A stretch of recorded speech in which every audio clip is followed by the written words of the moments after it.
Good afternoon, everybody. Thank you, the organizers of the London International Bariatric Surgery Society, for this kind invitation. Today's my topic is bariatric surgery in patients with cirrhosis. I bring greetings from Aster CMI Hospital, Bangalore, India. Obesity with cirrhosis is a complex problem, and the problem is increasing worldwide. The prevalence appears to be around 30%, and the most common cause for cirrhosis is the non-alcoholic steatohepatitis. Amongst the transplant recipients, it is observed that more than 50 to 55% are obese individuals, and the prognosis of these patients worsens, and also it is a very challenging situation to manage the obesity in those cirrhosis category of patients. Obesity definitely worsens the liver situation, and the decompensation rate increases. Chances of portal hypertension, thrombosis, and the hepatocellular carcinoma are higher in this category of patients. The wait list mortality is more if they have to undergo liver transplantation. Postoperative complications may be higher. And even the long-term survival after their liver transplant, and if they have continued obesity, the survival becomes lesser. But if we can manage the obesity in cirrhotic patients effectively, the rewards are much higher. It reduces the risk of decompensation. The compensated stage, the degree of liver fibrosis improves, and the chances of their going for liver transplant definitely is better, and the post-operative complications are less in this category of patients if we can manage the obesity successfully. We have to consider different factors while managing obesity in cirrhotic patients, like the excess visceral fat, which is a very good candidate for having bacterial infections and sepsis-related deaths. Sarcopenic obesity is a big problem in this category of patients, which has its own complications. Of course, the portal hypertension we have to consider and manage in these cases. There are several ways of managing weight as in normal individuals. The lifestyle alterations of diet, exercise, behavioral changes are not easy in this category of cirrhotic patients. Anti-obesity drugs, we don't have the long-term safety aspects in cirrhosis. Endoscopic interventions are emerging and not good for all situations. Bariatric surgery is a good option. There are risks, but if we can navigate successfully, it has great reward. It is the most effective and durable solution for obesity in cirrhotic patients. It improves the comorbidities. Surgical risk is definitely higher in cirrhosis patients. The risk assessment and risk mitigation strategies have to be still evolving, and we don't have a long-term studies on these categories. Whatever series we have, they are also short series, less number of patients. These are better managed in centers of excellence with a team approach for good results. Before embarking on bariatric surgery, we have to assess the liver with all the scoring systems. Portal hypertension has to be properly assessed by endoscopy, hepatic vein pressure gradients, and imaging of certain modalities which is required. Assess the risks and reported complications in this category we have to study. For a bariatric surgeon, the cirrhosis may face him in three different categories. That is, while doing a bariatric surgery, it may come as a surprise, even after all evaluation preoperatively. In a non-cirrhotic patient, he may be called upon to do a bariatric surgery to reduce the weight before going for liver transplant. In a non-cirrhotic patient, a bariatric surgeon may have to do the bariatric surgery, and after that, patient will go for simultaneous liver transplant, or sometimes he may have to do the bariatric surgery in an obese patient who continues even after liver transplant surgery. When it comes as a surprise during his bariatric surgery, there are several options to whether to go ahead with bariatric surgery or abandon the procedure. So this is the call surgeon has to take depending on the communication he had made with the patient. True cut biopsy is a good option, is the gold standard, but now there are a lot of non-invasive methods also.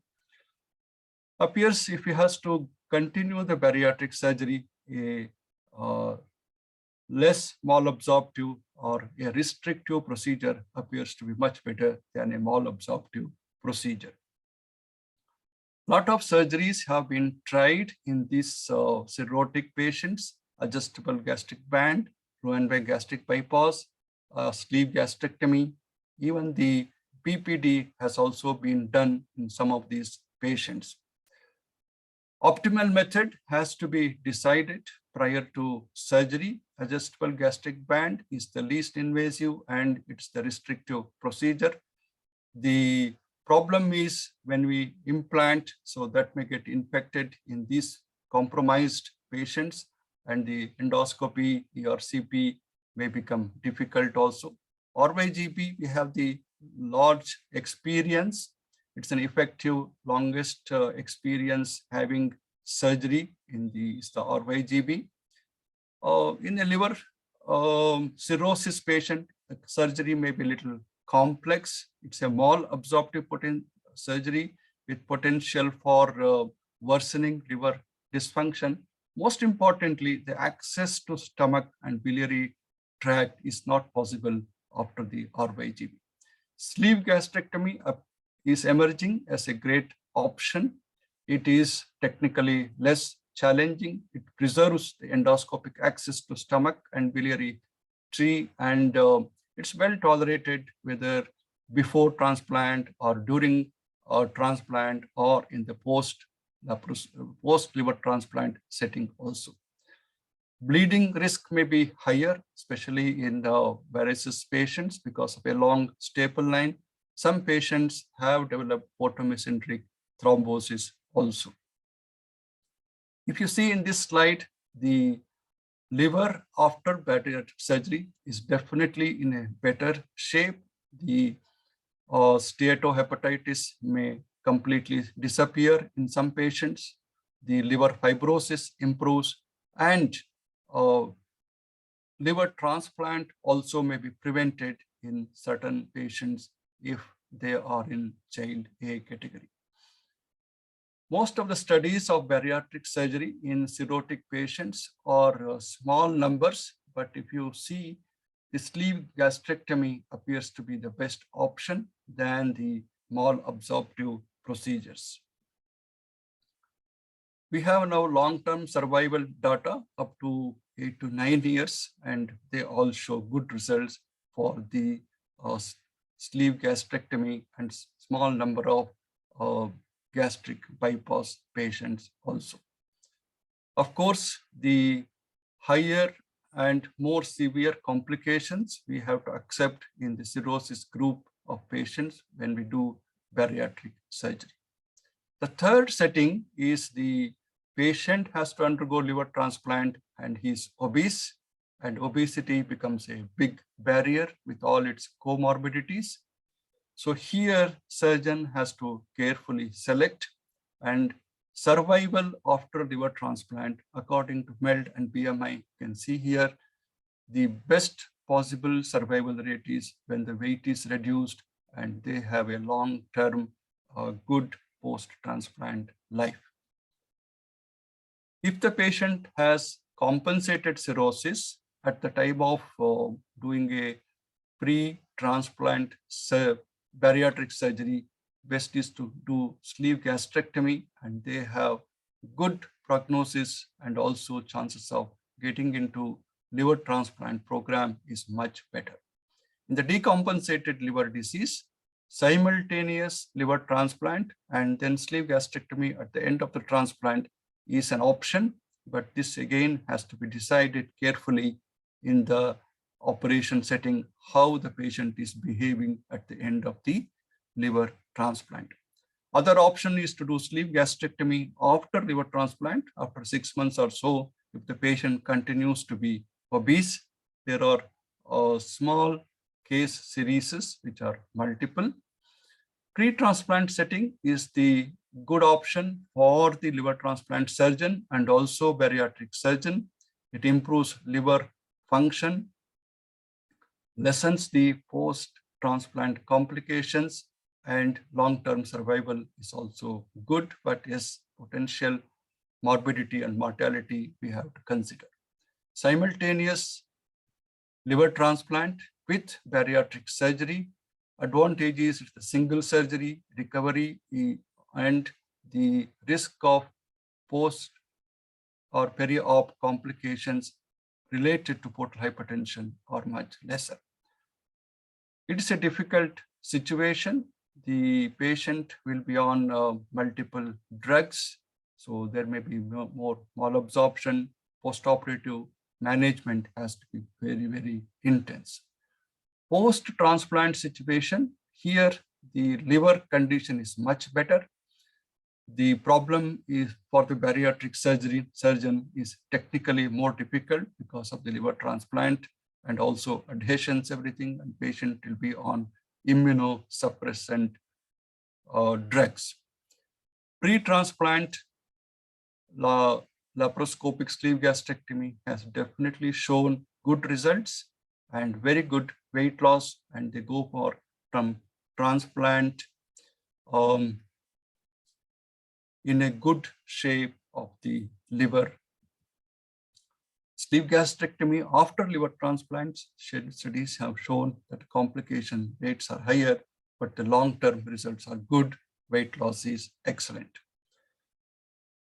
So if we have to follow this algorithm, which is published in the Clinical Gastroenterology and Hepatology this year, the goal weight loss we can keep around 10% or more than 10%. The option first is the specialized nutrition and exercise program conservative measures. If that continue helps, we can continue that.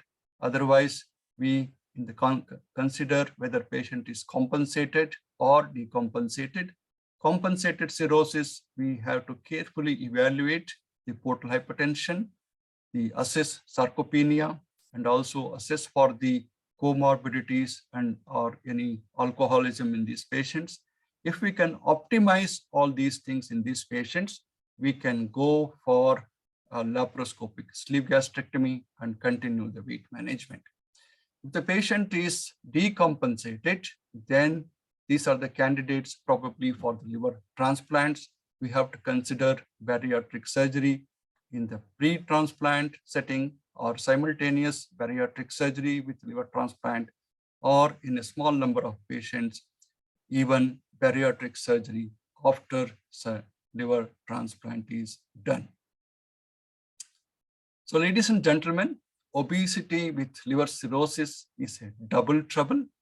Conservative measures are the first choice. If that does not help, bariatric surgery is a good option with long-term weight loss. Of course, we have to accept certain complications.